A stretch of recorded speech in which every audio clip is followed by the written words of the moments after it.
Peace, brothers and sisters. Welcome to Kush Convos, the podcast of the African diaspora. I'm your host, Ochanda, along with my co-host, Big William. Kush G.O.D. We here, what's the deal? William, what do we got going on today? Welcome back. Welcome to another episode of Kush Konvos. We have another special Kushite queen with us, Miss Misam Ali. Thank you, Give thank her a you. round of applause for us. Thank you so much. Yeah! Yeah! Thank you for having me. Of course. Thank you for coming in. So, as you guys probably know by now, at Kush Konvos, we take pride in showing love to those that are doing their thing in the community, right? We like to highlight success stories, right? When I think of success stories, nobody comes to mind quicker than Miss Mason here. We went to high school together, me, her, and Kush. Yes. Class of 08. Yep. Lincoln Northeast represent.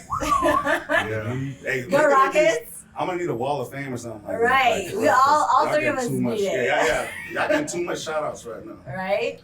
So, Mason, we know you graduated with Kush 08. Yes. Right. So after that, you went to law school. I went to undergrad at UNL. Yeah, you went to undergrad and then you went to law school, right? And actually, you're one of the first people that I personally know of that went to law school, right? So you've always been very serious about your education from a very early age. Absolutely. You've been very dedicated. I've seen that you was in National Honor Society. You know, I peeped everything, right?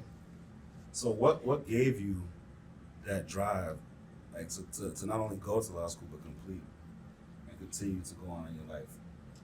I would say the biggest thing would probably be my parents. Shout out to them. Yeah, shout out to the parents, especially the parents that are immigrants that came to this country with nothing, and they try to make something of themselves and give a better life for their children. So definitely they instilled a lot of dedication and support, and they made me the woman I am today, and I'm very grateful for that. So. Yeah, drop a Kush bomb. Kush Sure. No, so I'm really grateful for that. And I think when you come here, I'm also an immigrant, right? I came here as an immigrant. So I think you have a sense of a drive, and we're hungry. We're hungry, right? And this is the land of opportunity, so we're going to take advantage of it. Of course, as we should. Yeah. Kush, man, I know you guys are classmates. Oh my God. You see, for me personally, and Misam Ali, shout out to Shoe Game Ali. Shoe game, Follow her. What's that? What's the shoe game thing about? Okay. All I gotta say is we're proud of her. Next We're year. Proud of her. So I have a very minor obsession with shoes. Join the club. Oh wow. And it's a thing, I guess. It's a thing. Yeah, and there was an individual who just said, yo, you got a really good shoe game. And then he started calling me Shoe Game Ali, and boom, that's my Instagram. So feel free to add me on Shoe Game Ali. Okay. She's famous now. And drop a Kush bomb and follow the quick. Yeah, but I absolutely love heels. So What kind of heels? Red bottoms or what? Lubes and Tom Ford. Man, so all you fellas. Yeah, out fellas, Yeah. man, that dowry. I'm a size 37. Correct. Okay, Misam Ali. FYI, just to anyone who's interested, size 37. You know what I mean? Don't spend all your PPE loan. No, for real. Though. Hey, you're stimulating the economy, so. Yeah. For sure. Now, Misam, shout out to you. Thanks for coming. Appreciate it, Embracing us. Kings. I appreciate it. Now, what has life been since basically graduation? I'm sure a lot has transpired. Shout out to the class of 08. Absolutely. I'm not going. I know y'all follow us. And I know y'all fuck with us. But how has life been? Life has been really great. I have no complaints. So, graduated from Lincoln Northeast, and I graduated from undergrad. I majored in finance, and I knew I wanted to go to law school. That was always an interest of mine. Sudanese Renaissance woman. That's a Kushite woman. Kushite. That's Come a on, Kushite Appreciate woman. it. We got an Kushite African woman. guest, man. Let's give her African Kush names. bomb. Kushite woman. Yeah.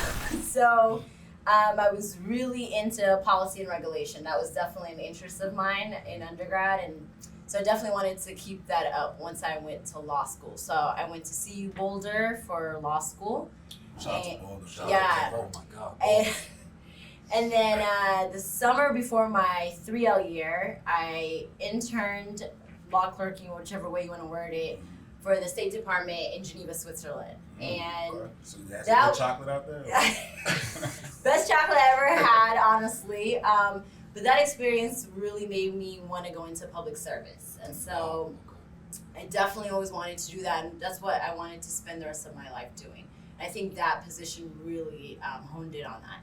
And so then came and finished up my last year, took the bar, and then I entered the U.S. government as a presidential management fellow with the Department of Labor. Drop a Kush bomb for us. Please do that. Now, I know I'm probably reeling back too far in the timeline. No, please. And I mentioned this earlier when we were talking off camera, but how did you, with that speech you made with graduation, and how were you selected for it? Because Wait, she gave the commencement speech? I was one of the speakers for the commencement speeches. Yes. I mean, the only one I paid Yeah, we attention only to. recognize Yeah, we only recognize. No, the other speakers were recognized, but if I remember correctly, okay, I know I look very young, but this was a few You look years like ago. you just graduated. You still look 18. What you mean? I was 18 then. I'm not 18 anymore, so it was a while. Okay, if I remember correctly, Yes, ma'am. I think it was the first in our class, the student body president for student council, and then the third person, which would be myself. I competed for it. I had to give a draft speech, You won. and then they chose me. Yeah, that's literally what it was. So it wasn't. I think I was picked, and I competed against everyone else that was running at the same time, if I remember correctly. Was it like a Hunger Games type vibe? Nah, it wasn't Hunger Games. I can honestly tell you, I just remember thinking to myself, you know what, I'm gonna try it. And I did. And it literally, it was the last minute and everything. If you remember this speech, Oh my it God. was very genuine. It was like, I gave a shout out to my late mother. Like, yeah, and it was like a very genuine speech, and it was nothing but gratitude. So it was very easy for me to write it. And I think that's why a lot of people really remember that speech, because I think I was sharing a lot of sentiments that everyone else in the class was. No, and I say that because, like I said, that graduation, I was there with my uncle, and him. I mean, this is the reunion of Kush. You know, now Drop a Kush bomb. drop a Kush bomb. Wait, why is it the reunion of Kush? What's going on? We got both sides Of of the Sudan here. Okay. The land of the Noba actually is what they used to call us, but Whoa. we won't get into that. Whoa. Now, that speech resonated with so many people that were at graduation for me. So honestly, after all these years, thank you for that. No, it's truly my pleasure. Truly my pleasure. Yes, ma'am. And it's really great to see classmates and see so many people doing well now. It's always really nice and refreshing. And I don't need to drop how long it's been, but it's been a minute. And so it's really nice to see people doing well and to catch up. And I don't think I've seen you since graduation. That I'm trying to tell you, I ain't seen Yeah. you since graduation. I think Last so. time I saw Misam, she had that the white gown. Like, Yep, yo, graduation she attire. was anointed. She just walked out of heaven. Yeah, she looked like she just walked out of heaven, man. She with Yeah. everything you see right now, because she ain't aged a day. It looked I appreciate it. That's the last time I saw Misam Ali. No, I'm gonna drop my skincare routine later. But yeah, no. Or that Pharrell Williams syndrome. Hey, chill, because I think he's actually Asian now. Something must have happened. I don't know. I feel like, wasn't it on social media something happened to him and now he started to age? It's I because don't know. everybody paying attention to it now. Yeah. Nah, I think he made a comment. He might have said something that got canceled. Oh God. Man. That's how Yeah, it by be. Black Twitter, and now he's Asian. Yeah. Speaking of social media, hit that like and subscribe button Yes. right now. Yes. So on a serious note, Yes. you mentioned your mother. I remember you had put a post when you graduated, and you were like, you told your mother when you was young that you was gonna be a lawyer. And then Yes. when you graduated, that was your post to her, and it was very touching for me. You don't even know this, but like, I was like, yo, you my role model. I messaged you. I was like, yo, you my role model I for real. Like, appreciate it. I've come to you personally just for mentorship on certain things, that we talked about in the legal world, and other aspects. So what really, outside of, you wanted to be a lawyer, you mentioned that and why you want to be a lawyer. What about law and policy? Like, what is that? Well, what was it about the policy? What would you like to change in policy? What would you like to see done in policy that made you want to get into that world? Okay, I first got to start out by saying this, and I advise this to everyone. Kind of stick your goals in life to a passion or a mission. Right. Not necessarily a certain job or a company or even a salary. I think that's really hard nowadays to do that. But one of my goals in life was I always wanted to help marginalized people. And there's multiple ways of doing that. And I think a lot of people kind of get caught up on like, I got to do it this way or no way. Or, sometimes people have a really bad assumption, especially in our community, Right. that lawyers are like criminal justice. Yeah. And they forget that laws are written by attorneys, right? And lawyers are the ones advocating for changes in regulations and policies on a big level, whether that be even the United Nations, right? There's laws for that. Or you're talking about federal government, city, county, do this as everything. And I put this plug to make sure you vote in all elections. This is my big plug on voting. Especially local voting, People forget that like local elections is actually what's affecting your day-to-day life. Exactly. Yeah. A lot of people just think about, I'm going to go vote for the president, and that's it. And that's not really the case, right? You have the judges that sit on the benches who are implementing these laws. Your school district and what your children are dealing with on a day-to-day basis, that's also done by a school board, which is elected officials. So keeping all of that in mind, I wanted to impact that in one way, shape, or form. And I think in general, for me, I never thought of myself as quote unquote changing the world. Right. I always looked at it as if I can change one person's life for the better, then I've done my job, right? And I wish more people looked at it that way. I think they wouldn't put so much pressure on themselves. But people really underestimate that, the impact of law and policy and regulations. Everyone always looks at the aftermath, not necessarily how things are written or done. Right. And I just want to say that you are doing your job. As you said, you're an immigrant. You've come from a war-torn country. Yes. You come from you can just say marginalized group of people in this country, right? So knowing that, what kind of advice would you be able to give to people of color, particularly women of color who are trying to advance in your same kind of field? Or how would they even get their foot in that door? Absolutely. Okay, so this is my general advice for everyone. First and foremost, I would say this is my best advice. I think to succeed in any profession, degree, whatever you want to call it, be yourself's biggest fan. And I think that's really important because one thing I started learning, especially in my early 20s, when I was making a lot of the decisions. But you're still in your early 20s though. Stop playing with me. Anyway, I will ignore that comment. I'm not lying about my age. But I would say this last week in my early 20s.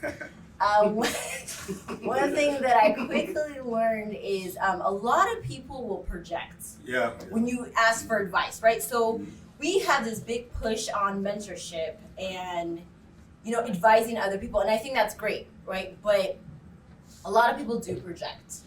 And I'll just give you guys an example of an experience for me. I applied to a program.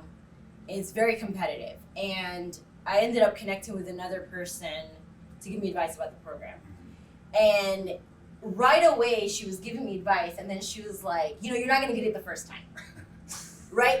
And mind you, I don't think she was being like a hater or ill-intentioned. I really think in her head, she thought, she didn't get it the first time. There's no way you're gonna get it. There's no way. Or she's even like helping me out, like, hey, softening your blow for you when it happens. And that always clicked for me because I was like, she's assuming I'm not gonna get it, right? So I'm already walking in with the assumption of what? I'm not gonna get it. Which is totally a bad idea, right? Mentality. Yes, you gotta be yourself's biggest fan. You gotta believe in yourself. You gotta be there to pat yourself on the back. You define success. You define what you want out of life. And failure is there. I don't think, especially with this age of like social media, you know, a lot of people aren't really posting that, which I think is giving a very false sense of what success is. Yes. But if you talk to a lot of people, you know, of course, naturally, I've had my doubts. I've had my bad days. I went through a lot. You're human. Yeah, I went through a lot during a lot of fundamental time in my life. Of course, naturally, I questioned my abilities. Even especially in my profession, you brought up, you know, being a woman of color, right? It's a double jeopardy. Right. So, both a finance degree, majority white men, attorneys, majority white men. Right. So naturally, you're going to be competing, right? And there's my second advice, imposter syndrome, right? So that's really common, and a lot of people do question their abilities, and I see it all the time. You know, I have a lot of white males looking at me like, "How did you get in here?" You know, or like, you know, I can see. I don't even know how to describe it to you. I can see it in their eyes, looking at me across the coffee room, like, "How did this girl?" with the last name Ali end up here, you know, and they're trying to like, maybe her daddy works here, or like, you know, I went to private. There's no way. I've gone to public school my whole life. Since the minute till now, I've gone to public school my whole life. They don't want to, it's very hard for a lot of people to understand how they can come from such a privileged background. And how someone that looks like myself can be in the same table as that. Yes, ma'am. And I'll take this moment to say this to everyone, especially shout out to like, especially the immigrants, the women of color. This is their second language. Their last name is not a white last name. You belong at those tables. You know, we really belong at those tables. Drop a Kush bomb. You know, Oh and you know, people want to always throw this like, oh, you're a diversity hire. Then they check out your resume, and I'm like, nah, you're the diversity hire. You know, like, how'd you get in here? I'm asking you the same question you're asking me. Like, and you know, and that's really important. And I can laugh about it now, but there is a level of confidence one must have, and I always question that. Like, how do you get that confidence, right? Is it from seeing people look like yourself? Is it how you were raised, right? Your peers? Where do you build confidence? And I think my answer is like, you got to build it within yourself. If you don't have it, you don't. And you got to build that. That has to be a personal thing you think about day in and day out. And I think that's the distinction from like the doers, right? They believed in themselves. Right. Others did not. Before they even did it. Right? It's like because they weren't, you know, whatever case it may be, they didn't believe in themselves and Yes, they weren't ma'am. able to do it. And if you look at a lot of successful people, I've met a lot of people that literally just lack confidence. Yes, ma'am. But they have the skill set, they have the talent, they have the drive. They simply do not believe in themselves. And I'm like, well, it's pointless. Yeah, that's half the Right? battle right there. It's pointless. Yeah. Who cares that you have all of these things if you can't showcase it? Right. You don't, you know? So always keep that in mind to, I always tell people that, like, if you don't believe in yourself, no one else Yeah, will. why would You you? know? Why would anybody else? True. You know? No, Misam. Drop a Kush bomb and please follow Shoe Game Outlet. No, One word. We're gonna run up them. I appreciate it. no, for sure. Likes Like and follows. we're tapping into a whole algorithm with it. Facts. Right? I appreciate Another thing I Hey, wanted Lubricant, we're to, gonna need that. Right, and partnership, Tom man. Ford. And Louboutin, Tom Ford. yes. All that. Yes. Proud for of. sure. Now, Misam, you know, a lot has transpired over the years, and you dropped a lot of gems on what it is that you've been doing, and kind of what your mindset should be as you're approaching things, kind of like the Mamba mentality. Right. But R.I.P. you being from Sudan, right? Mm-hmm. I never got a chance to really discuss this with you because I wasn't around you. How do you think the split of the country really impacted both sides?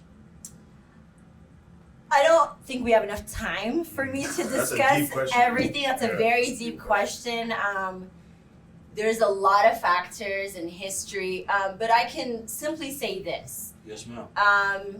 July 2011 is so South Sudan just celebrated 10 years, the youngest nation in the world. I think the biggest distinction for me is the South Sudanese people wanted this, right? And I support that. I support the people having a will and fate of their own country and what happens. So I've always supported that. Appreciate that. First and foremost. Two, I think there's a lot of issues with politics and corruption, and that's not exclusive to our countries, right? That's not exclusive to Sudan and South Sudan. I think there is a bigger picture of an issue of corruption within the continent of Africa. I think there is an issue about politics. I do consider it old school. Our generation is kind of a breath of fresh air. Yes, ma'am. Even if you look at Sudan's history, right? History does repeat itself, which Yes, and we can learn a lot from it. Sudan itself has gone through a lot of revolutions, Yes. right? And obviously, most recently with the ousting of Omar al-Bashir. But when people are unsatisfied, and I think that's where Sudan and South Sudan are connected, right? Yes. People are unsatisfied. We don't just sit back and watch it, right? There is going to be protests. There's going to Especially be Sudanese. shout out to especially to the young Sudanese that put their lives on the line. And Omar al-Bashir was president, and I'll use the term president very lightly, was president since 1989, right? And so you can't really think something is working simply because someone's been in office for 30 plus years, right? We know that.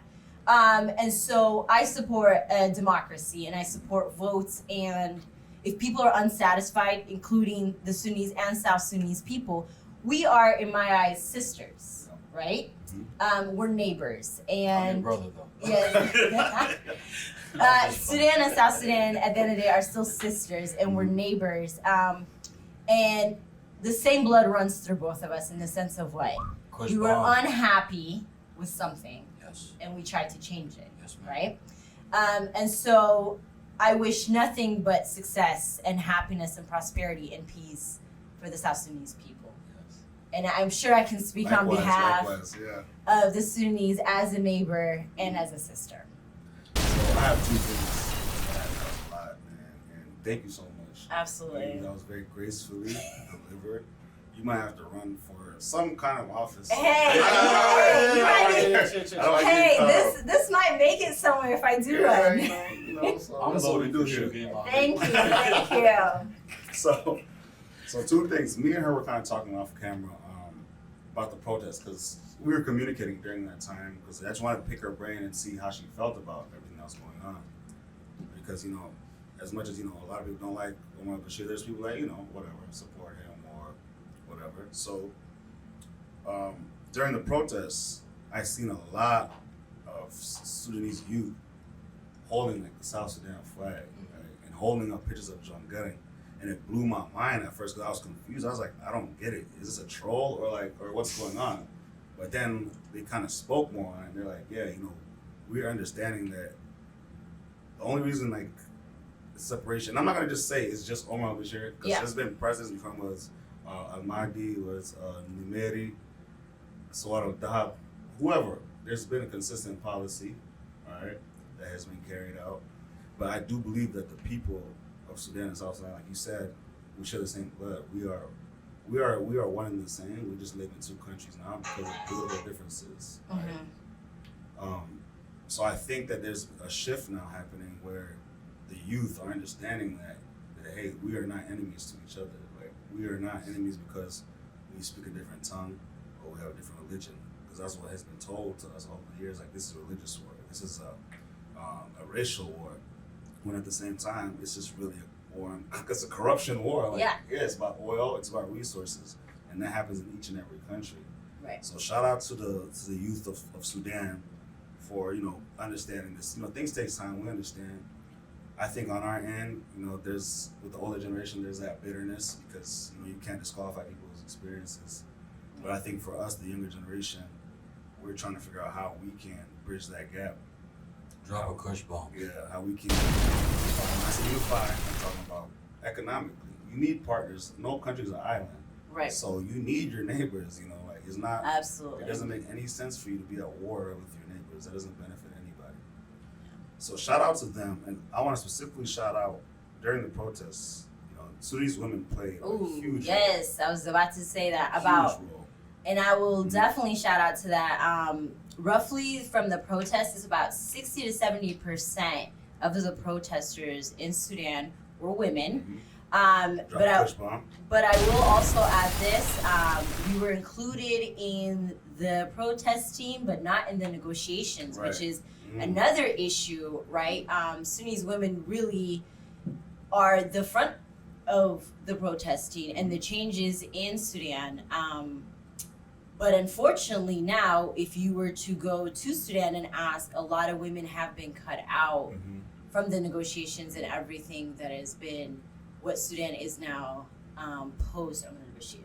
And it was interesting because the image that stuck the most, not only to me, but went globally around the world, was a picture of, wasn't it Allah? Yes, right?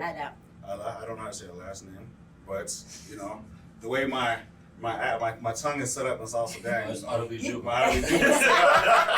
can't say it, Yeah. But I was fortunate enough to attend an African Union security briefing where they honored the women of the Sudanese Revolution, and they had her there. And absolutely. She was like a celebrity. Like everybody wanted to meet her. I didn't get a chance to, but if you see this, hey, shout out to you, Allah. Thank you. No, yes. I think it was a great representation of what the protest was, right? With Sudanese women, they really put themselves on the line. And the distinction, which a lot of people don't really seem to understand, is everything that Sudanese women were looking for or protesting benefited Sudan as a whole, right? And that says a lot about the women in Sudan. They want what's good for the whole country. Right. It's not exclusive to this Sudanese individual or this tribe or this school or this city, right? And so it is a little disappointing, and I'm sure this is the sentiments from everyone when you start looking at, okay, what's now going to happen to the country of Sudan post Omar al-Bashir, right? What laws are being in place, the rights of women, and what is expected now moving forward. And who are these decision makers in the rights of women? Yeah, and we have a long way to go, right? I don't think the fight is quote unquote done. I don't think, which a lot of people sometimes assume, right? Omar al-Bashir's out and then, everything's awesome. I don't think that there's issues, and South Sudan has the same problems, right? We have a huge issue of basic needs being met, economics within the country, corruption with politicians, taxes, healthcare, basic necessities, and now we have this new issue, which is the global pandemic, right? How is COVID being treated in the whole continent of Africa, not just exclusive to Sudan and South Sudan? Kush bomb. I feel like my brother China, man, I have a couple questions to get out. Yeah, please. Take a sip of my coffee. Shout out to our Kenyan brothers, man. Shout out to East Africa. Let's go. East Africa. Shout out to 254. Again, just like my two brothers had said, welcome to the show. Thank you so much. Just like a lot of our guests, I have no expectations. I didn't know that you spoke this well. Man, like those that are watching and listening, having me be here live and listening to this, I'm just taken aback, is what they say, right? Taken aback. You speak well. Thank you so much. Thank you. And I've only been here maybe 30 minutes, and you got a wealth of knowledge, so I appreciate that. let's get a fist pump. Thank you so much. Yo. So my question is, when you had started your path and career going to law school, was there anything that you had spoke earlier about having those doubts? Was there anything that said to you, maybe, just maybe, I should pick a different career choice? Not necessarily a doubt, but maybe I should reconsider when you were going to school. I ask that because there's a lot of college students out there, both men and women, African and African American, African Caribbean, and they have their focus set on a specific major, and then they get to a certain point, junior year, senior year, or even sometimes sophomore year, and they say, I don't want to continue on with this. Was law always on your mind? And if not, what was the other major that you had at least thought about playing with? Okay, so I think you mentioned this earlier. So I've always wanted to be a lawyer. Like, Right. I was a little kid, and I told my parents that. And I think that was the post, now if I remember correctly. Yeah. Like, I remember being at parent-teacher conference, and my teacher asked in front of my parents, like, what do you want to be when you grow up? And I was like, I want to be a lawyer. I think I even said lawyer. I didn't say attorney. I said lawyer. I want to be a lawyer. And so, and I don't consider myself, and I don't want people to think like, hey, you know, whatever I said at 7 is, They're gonna hold you to it. you know, I don't want anyone to think that. So I gotta put that. No, you're gonna be a ballet dancer. Yeah, please, you know. I wanted And, to be a firefighter when I was 7. you know, and I'm not gonna lie, we went on a family trip to Thailand. I was like, listen, wow. I could easily be a flight attendant. You know, I could easily do it. I love the job. But no, I was really focused as a kid. I will Yeah. admit that. I was very focused as a kid, and I think that's what kept me on track, right? So in my brain, even as a kid, and that's why I'm saying, like, I'm not a mother, but shout out to the parents out there. People really underestimate how much the parents can instill Right. things in their kids' brain, right? So I told my parents that. My parents didn't tell me to become a lawyer. I told my parents that. And so they supported that, right? You know, shout out to my parents, but like, they supported that. So they never said, and mind you, my late mother did push other careers. You know, I was very good in the math and sciences. She was like, be a doctor, be an engineer, like, you're really good, you know? The 5. The African 5. Yeah, you know, and then last, Teacher, yeah, or, African 5, they're notorious African. yeah, and then, you know, or a disgrace to the family. So, Imagine. right? But like, you know, so my mom, you know, she saw some skill sets that I had. I did well in certain things. So she kind of was like, well, what about these options? Which I appreciate, right? Keep your options open. That's my first advice. Keep your options open. Focus on skill sets versus an actual profession, That's true. right? So I enjoy reading and writing. I could do different things with that, including being an attorney or a lawyer, or I could have been a professor. I could have done research. It doesn't necessarily mean I gotta focus on one profession. Focus more on building and being an expert in certain skill set. That's the number one thing. So when a lot of people will, like you mentioned, you know, they'll start maybe their freshman and sophomore year. That is actually very good and healthy that you recognize that now. And we'll call now as in what, early on, versus you 10, 15 years down the road and be like, damn, this really didn't work out, right? You want to recognize this now. This is actually, a lot of people think it's like, oh my God, I'm a failure. No, you're resetting your plans and your goals. That's how you should look at it. Right. So listen, if you want to be a doctor, and from what I've heard, I have a lot of doctor friends, and you take organic chem and you fail, that to me should be a question mark, right?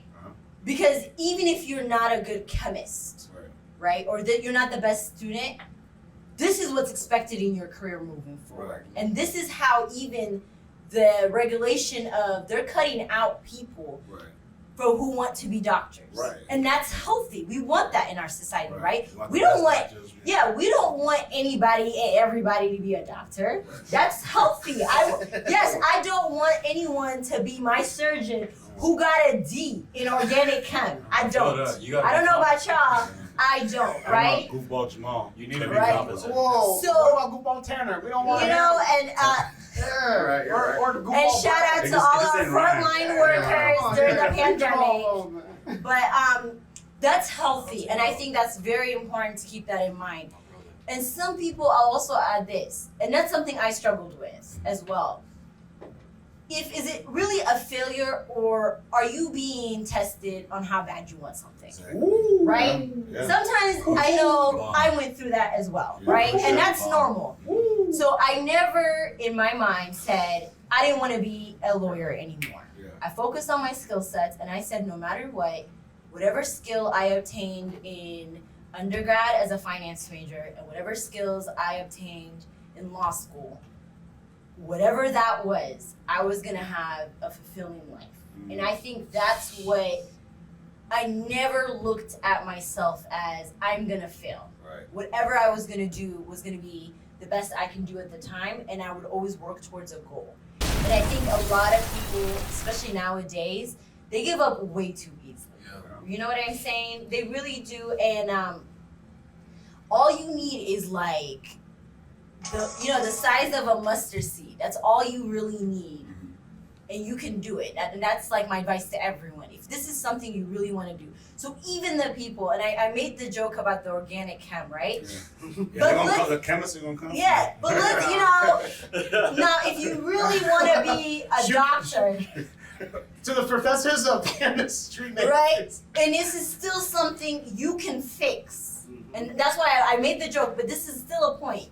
If this is something you can fix, why not take organic chem again? Yeah. And do well. At first you don't succeed, dust you off and go. And if you don't get into, you can honestly do this, and I strongly recommend everyone to do this.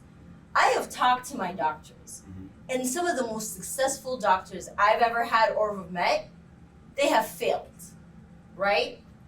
And they didn't give up on themselves. And they're doing very well now, and it's still a passion. And I think that's a distinction. They didn't give up. Whether it be they didn't get into residency or the med school that they wanted to, or they failed, they some way, shape, or form, they made it work, and they are where they need to be now. And I think that's a mentality everyone needs to have.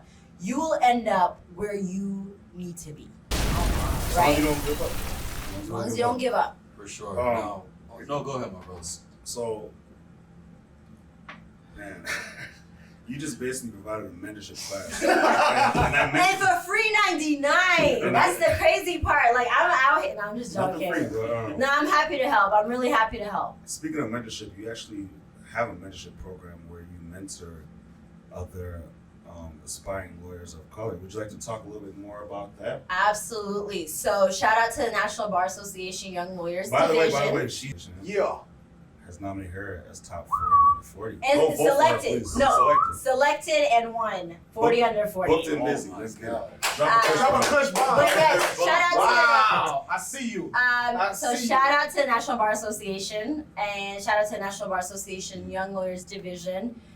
So they did a really great partnership, and this is first of its kind in the nation, where they're mentoring aspiring Black attorneys. So just a fun fact, there's roughly only 6% Black attorneys in the United States of America. 6%. And so obviously how everything's been going on, especially with 2020, everything with police brutality, COVID, this is a really, really awesome time to be an attorney, and an even better time to consider law school. So this is another plug for, especially for those of Black and African American descent. I strongly advise to apply to law school. So it's a really great mentorship program. So I'm serving as the attorney mentor, and then I have a law student mentor who just graduated from law school. And then we have 6 mentees who have graduated from undergrad and are considering law school. So I have a question. How many of those 6 are women? Coincidentally enough, from my group, so there's a huge number. There's a huge number, and there's other mentors as well. So it's not just me. There's other mentors and other law student mentors as well for the program. But oddly enough, just my group, and this is not statistically given the number, but out of the 6, 4 are women. I bring that up because, I was doing my research on, classes like upcoming classes of, law school students, and an overwhelming majority of them are Black women. So shout out to Black women. Yes, shout out to Black women. shout out to the Yes, queens. appreciate it. But no, it's a great pride and honor to be a doctor. So. And it's great to see my fellow sisters as attorneys wanting to be change makers in our world. And I think Black women are consistently trying to help us all. And true. so I think it shouldn't be shocking at all that they are in the legal realm. And that's great because, honestly, if you guys just leave it up to us, it's not like I'll change. No, I think we can make a great team. I think we can make a great team. Exactly. For sure. Now, man, this is an overload of like information to take in. My last question to you is, and if you actually flash the back of your phone real quick, Yes, I'm because gonna that just little go with girl it. is out there, that little boy is out there, that Sudanese boy is Yes, out there. yes. What would be your advice? Representation to, matters. Yeah. What would be your advice to that young African boy or young African girl from Sudan, Kenya, South Sudan, wherever? What would be your advice to anyone that's dreaming right now? You deserve a seat at the table. And if you don't feel like you can get a seat at the table, make your own table. Drop a Kush. That's literally how I've always looked at it, and how I'm always gonna look at it. And when I have kids, I'm gonna tell them the same thing. I'll say this to a kid if they walked in here right now. I think we really underestimate the value of confidence in our children, and I think we really underestimate the value of believing in oneself, right? And a lot of people that are successful today is because they believe in themselves. And right, like I said, if you can't get a seat at the table and you see it over and over again, people are like, you know what, I couldn't. If you look at even a lot of organizations, especially ones for African Americans, it's because they couldn't go to the white organization of that, right? So they built their own. They made their own, they organized their own, and I think that's really important to keep that in mind. Whatever you want to succeed, whatever you see your future as, you can achieve it. Well, I mean, thanks for thoroughly answering and gracing us with No, beauty thank you and so much knowledge. for having me. That's all I got for you today, I appreciate personally. it. My brothers, I'm sure there's some questions. I actually don't have any more questions, but I would like to give you a space to have like your last 2 cents or any last thing you want to get off your chest. I just hope everyone is staying happy and healthy. That's all I'm gonna say. It's been a really rough past year for us, Yeah. and I hope a lot of people are keeping that in mind. And I hope it was a year of reflection. It was definitely a year of reflection for me. So I just hope everyone is happy and healthy. Beautiful. Thank you for coming on the show. Thank you so much You- for having me. You've amazed all of us. No, and you guys keep up the good work and Sure. stay strong, kings. Sure. You know, it's always great to see you guys doing so well. Thank you. So. For our listeners and our viewers out there, if you're too shy, especially the fellas, if you're too shy to hop in those DMs for that dowry price, or for our female viewers that are too shy to reach out to her for those tips on confidence, you can reach out now to Kush Konvos Podcast. Kush, how can they reach out now? No, for sure, man. And hey, once again, thank you for tuning in to another episode and an audio escapade. Now, if you need to get a hold of us, kushconversations101@gmail.com if you need to email us. Also, please follow us, Kush Konvos Podcast, IG, Twitter, Snapchat, and Facebook. And also, please follow Shoe Game on League. Shoe Game on League. Thank you so much. Yes, drop a Kush bomb for Shoe Game on League. Once again, Kush Konvos TV, we out. Shout out to all the real Kushites.